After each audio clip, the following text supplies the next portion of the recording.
Yo, what's up mga boss? Balitang Kai Soto tayo. Isang bad news para sa ating superstar na si Kai Soto.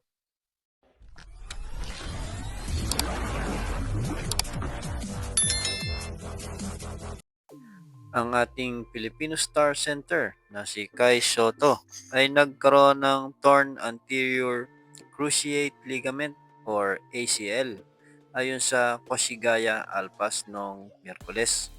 Si Soto ay nagtamo ng injury sa unang quarter ng kanilang laro laban sa Seahorses Mikawa noong linggo, kung saan kalaunan ay natalo sila sa 79-77 score. Inilagay na ng Koshigaya Alpas si Kai Soto sa injury list at dito na natapos ang 2025 season ni Kai Soto sa Japanese B-League dahil inaasahan na hindi bababa ng 6 hanggang 9 na buwan na pahinga para makarecover si Kai Soto. Siya rin ay uupo sa paparating na Japan B-League Asia Rising Star Games sa susunod na Sabado, Enero 18. At ito ay inihayag na ng Koshigaya Alpas.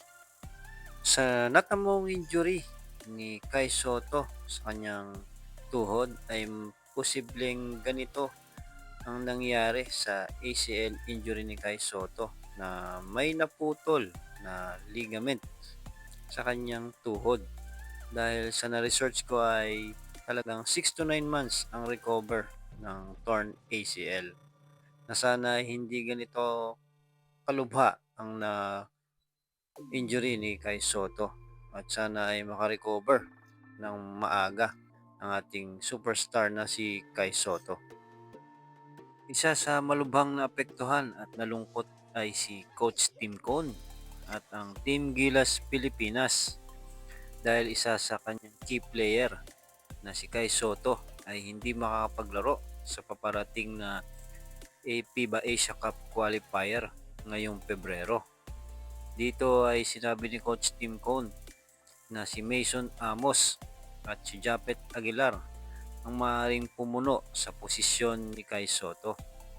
Dito ay si AJ Edo rin ang dapat mag-step up para mapunuan din ang kakulangan ng sentro ng Gilas Pilipinas.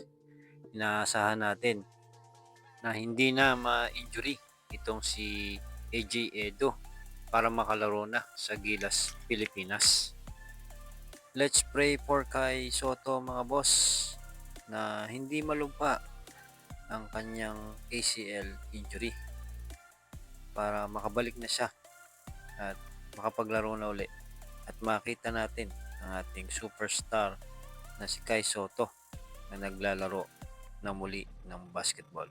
Thanks for watching mga boss and God bless.